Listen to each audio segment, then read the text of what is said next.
नमः श्री वर्धमानाय। रत्नकरंड श्रावकाचार्य जी में दूसरा अधिकार सम्यक ज्ञान का अधिकार चल रहा है। जिनेन्द्र परमात्मा द्वारा उद्घाटित जो तत्व ज्ञान है, जो विभिन्न शैलियों में आचार्य भगवंतों ने कहा है, लिखा है, जिसे 4 अनुयोग कहा जाता है। शास्त्रों के कथन करने की पद्धति है, एक अलग अलग प्रकार की शैली हमारे आचार्य भगवंतों ने हमारे कल्याण के लिए विकसित की, जिसे अनुयोग कहते हैं।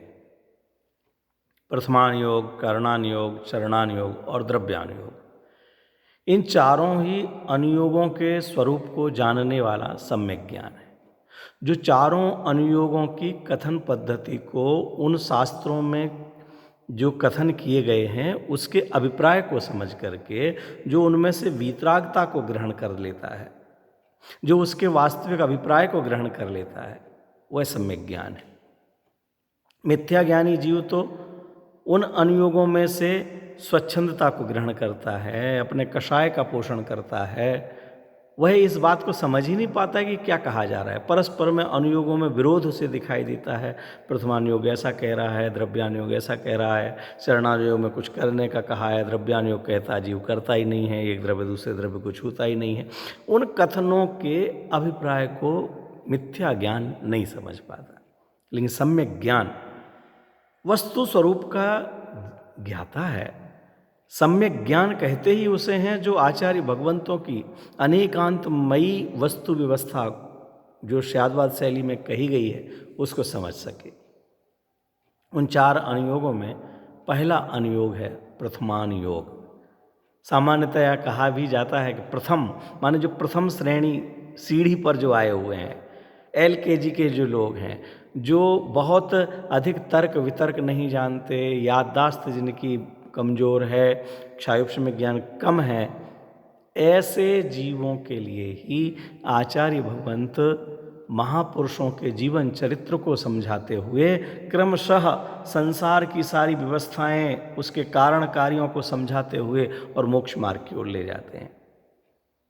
इस तरह प्रथमानुयोग का जो स्वरूप है वह आचार्य समंत भद्रदेव 43 नंबर छंद में कहते हैं, प्रथमानुयोगमर्थाख्यानम चरितम पुराणमपि पुण्यम बोधि समाधि निधानम बोधति बोध समीचीन।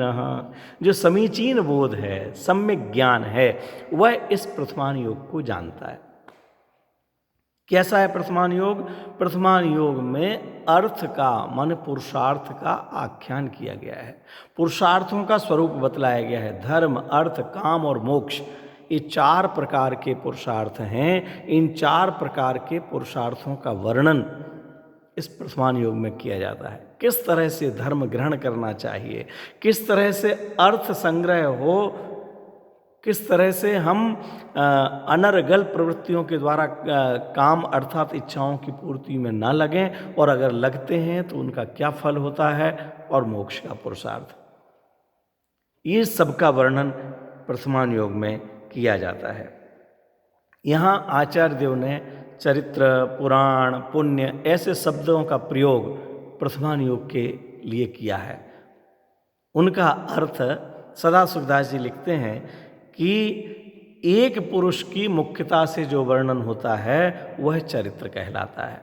एक पुरुष माने जैसे कि अपने यहाँ पर अनेक चरित्र मिलते हैं, श्रीपाल चरित्र, श्रेणिक चरित्र, माने उसमें एक ही पुरुष, श्रीपाल जी का ही पूरा कथन है, किस तरह से पूर्व भवों में वह रहे, फिर श्रीपाल बने, श्रीपाल के जीवन में क्या क्या परिस्थितियां बनी, उनके लिए जो विपरीतता आई, तो पूर्व का कौन सा पाप उन भाव उन्होंने किया था, वह पाप भाव ही अब कर्म के रूप में उदय में आया, तो ये विपरीत परिस्थितियां बनी, और किस तरह से वह मोक्ष मार्ग में लगे और मोक्ष पधारे। इस तरह श्रीपाल हों, श्रेणिक हों, अन्य कोई महापुरुष हों, सुदर्शन चरित्र हो, एक पुरुष के मुख्यता लेकर के पूरा जीवन चरित्र कहा जाए, वह चरित्र कहलाता है। और 63 सलाका पुरुषों के संबंध में वर्णन करते हुए जो वर्णन किया जाए वे पुराण कहलाते हैं। आदि पुराण, महापुराण, हरिवंश पुराण, पद्म पुराण, ये पुराण हैं, ग्रंथ हैं। इन पुराण ग्रंथों में 63 साला का पुरुष, 24 तीर्थंकर, 9 नारायण, 9 प्रतिनारायण, 9 बलभद्र, 12 चक्रवर्ती, इन 63 प्रकार के ये महापुरुष कहलाते हैं, महान पद की भी के धारक होते हैं। इन महापुरुषों के जीवन चरित्र की मुख्यता से, इनमें से किसी एक की भी मुख्यता हो, फिर उस काल में कौन से चक्रवर्ती हुए, कौन से बलभद्र हुए, कौन से नारायण प्रतिनारायण हुए, इन सब का वर्णन करते हुए और उनके भी पूरे इतिहास को बताते हुए, चाहे वह महावीर भगवान का हो, चाहे हरिवंश अर्थात नेमिनाथ भगवान का हो, चाहे पार्श्वनाथ भगवान का हो, किसी भी महापुरुष के पुराण को लेकर के फिर उनसे संबंधित जो भी नारायण प्रतिनारायण इत्यादि हुए हैं, किस प्रकार से नगर की शोभा थी, किस तरह से उन्होंने भाव किए और किस भाव से वो नरक में गए, किस भाव से वो तिरंज गति में गए, फिर सरवार सिद्धि आदि में गए, वहाँ से आकर के फिर मनुष्य हुए, मुनि दीक्षा धारण की, इत्यादि वर्णन किया जाता है, वो पुराण कहलाते हैं। सम्यक दर्शन ज्ञान चारित्र आदि की प्राप्ति की बात बतलाई जाती है। कैसे सम्यक दर्शन प्राप्त होता है, ज्ञान प्राप्त होता है, चारित्र प्राप्त होता है, उसकी प्राप्ति वह बोधि कहलाती है। और सम्यक दर्शन ज्ञान चारित्र की पूर्णता हो जाना, परिपूर्णता प्राप्त हो जाना, वह निधान कहलाता है। ऐसे समाधि कहलाती है। समाधि, क्षमा कीजिए मैंने निधान शब्द का प्रयोग किया, समाधि कहलाती है। इन सब का जो भंडार है, ये सब जहाँ पर प्राप्त होते हैं, ऐसे स्थान, उनकी उत्पत्ति का स्थान वह पुण्य का कारण है, इसलिए इसे पुण्य भी कहते हैं। ऐसे सम्यक प्रथमान योग को सम्यक ज्ञान जानता है। कैसे कि जिसमें किसी एक पुरुष का भी जीवन चरित्र बतलाया गया है, किसी में 63 सलाका पुरुषों का जीवन चरित्र भी बतलाया गया है, किसी में सम्यक दर्शन ज्ञान चारित्र की उत्पत्ति का भी बतलाया गया है और उनकी पूर्णता का भी बतलाया गया जो पुण्य का कारण है। ऐसे प्रथमान योग को जानने वाला सम्यक ज्ञान कहलाता है। और वह सम्यक ज्ञान इसी तरह चारों अनुयोगों को जानता है। टोडरमल जी साहब ने प्रथमान योग के बारे में लिखा कि प्रथमान योग में संसार की विचित्रता, पुण्य पाप का फल और महापुरुषों की प्रवृत्ति का चित्रण किया जाता है। क्या क्या बोला? संसार की विचित्रता, क्या से क्या हो जाता है। जो मित्र हैं वे ही शत्रु बन जाते हैं, जो शत्रु हैं वो मित्र बन जाते हैं, जो अपने परिणामों से अभी राजा महाराजा है वही पाप के फल में नरक में चला जाता है, जो कुत्ता है वह देव बन जाता है, मेढक है वह पुण्य के फल में देव बन जाता है। कैसे जो राजा महाराजा पाप भाव करने से और नरक में त्रियंच गति में जाते हैं, एक राजा संडास में जाकर के कीड़ा बन जाता है, लैट्रिन में जाकर के कीड़ा बन जाता है। वो बोलिए, ये पुण्य पाप का फल सबको भोगना पड़ता है। राजा ऋषभदेव के द्वारा भी बैलों के मुंह बंद कर दिए गए तो उनके लिए 6 माह का आहार नहीं मिला। अंजना के द्वारा प्रतिमा जी का अपमान कर दिया गया तो उनके लिए पति का वियोग हो गया। किस किस प्रकार से दूसरों को कष्ट देने वालों के जीवन में भी कष्ट आता ही आता है, और जो दूसरों का कष्ट निवारण करता है उसके जीवन में कष्ट आते नहीं, और आ जाएं तो उनका कष्ट निवारण करने वाले देव भी उतर करके चले आते हैं। कैसे सती सीता के जीवन में पाप का उदय आता है। एक आरिका आदि के लिए अपमान करने के लिए द्रौपदी के जीवन चरित्र देखिए कि उन्होंने अपवाद लगाया तो उनको 5 पति कहा जाने लग गया। किस तरह से सती सीता को वनवास में जाना पड़ा और कैसे पुण्य का उदय आया तो अग्नि भी सरोवर बन गई, कमल बन गया। ये पुण्य पाप का फल, महापुरुषों की प्रवृत्ति, महापुरुषों की ऐसी प्रवृत्ति कि पुण्य हो चाहे पाप हो, सती सीता वन में भी धर्म के साथ में मगन है, अग्नि परीक्षा देते हुए भी प्रसन्न है, और आरिका दीक्षा लेकर के तो प्रसन्न होना ही है। रानी बन करके आती हैं तो भी प्रसन्न है, वनवास होता है तो भी प्रसन्न है। सेठ सुदर्शन के ऊपर दोषारोपण किया जाता है तो भी प्रसन्न है, सूली का सिंहासन बनता है तो भी प्रसन्न है, किसी के प्रति राग द्वेष नहीं है। वह अकंपनाचार्य आदि मुनिराज, उनके ऊपर उपसर्ग होता है तो भी समय में ही बैठे हुए हैं, और उपसर्ग निवारण होता है तो भी समता भाव पूर्वक बैठे हुए हैं। वो गुरुदत्त मुनिराज, गजकुमार मुनिराज, सुकौशल मुनिराज, यशोधर मुनिराज, सर्प डालने वाले राजा श्रेणिक के ऊपर भी कोप नहीं कर रहे हैं, और उपसर्ग दूर कराने वाले रानी चेलना के ऊपर विशेष प्रसन्न नहीं हो रहे हैं। ये महापुरुषों की प्रवृत्ति है, गृहस्थों की भी मुनिराजों की भी। या वो श्रीपाल कुष्ठ रोग हो गया, वन वन में घूम रहे हैं, प्रसन्न है।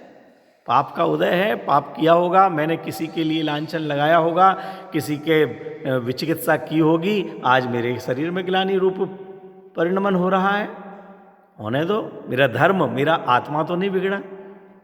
इस तरह से संसार की विचित्रता, एक क्षण में देखो कहाँ राज तिलक होने वाला है और वनवास हो रहा है। जो हमारे मित्र हैं वही शत्रु बन करके आ रहे हैं।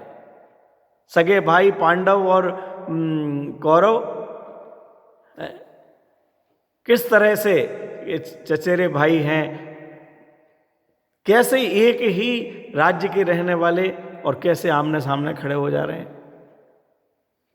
कहाँ भाई भाई गले मिलते हैं, कहाँ भरत बाहुबली का जीवन देखिए, लोग युद्ध के लिए तैयार हो रहे हैं। कैसी है संसार, क्या है संसार की दशा।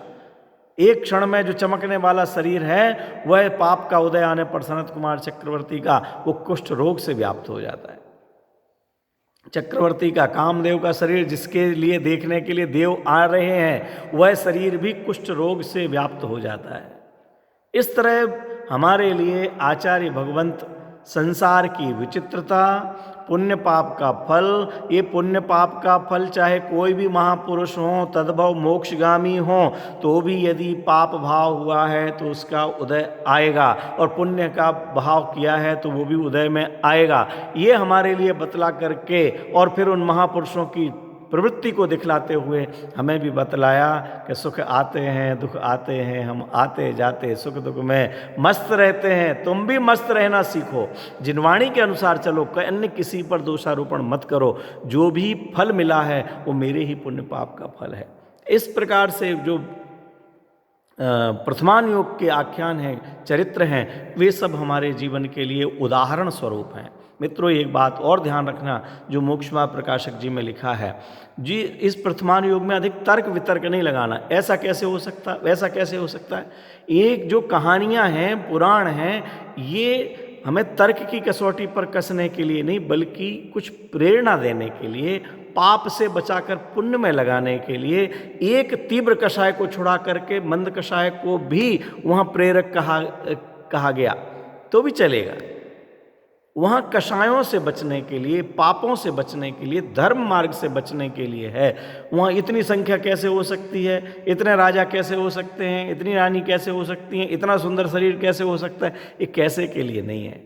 अपने केवल इतना ज्ञान कराने के लिए कि पुण्य का उदय हो तो कितना ठाट बाट हो सकता है, पाप का उदय हो तो कैसे सब नष्ट हो सकता है, और पाप का उदय कैसे आया कि पाप भाव किए, पुण्य का उदय कैसे आया कि शुभ भाव किए, उन भावों का फल, और फिर महापुरुषों का जीवन चरित्र। फिर ध्यान देना, ये सब कहानियाँ हमारे ऊंचा चढ़ने के लिए हैं, अधिक तर्क वितर्क लगाकर ये सब कहानियाँ गप्पे हैं, ऐसा थोड़ी हो सकता है, इतने राजा रानी थोड़ी हो सकते, ऐसा भोजन थोड़ी कर सकते, इतना युद्ध थोड़ी कर सकते।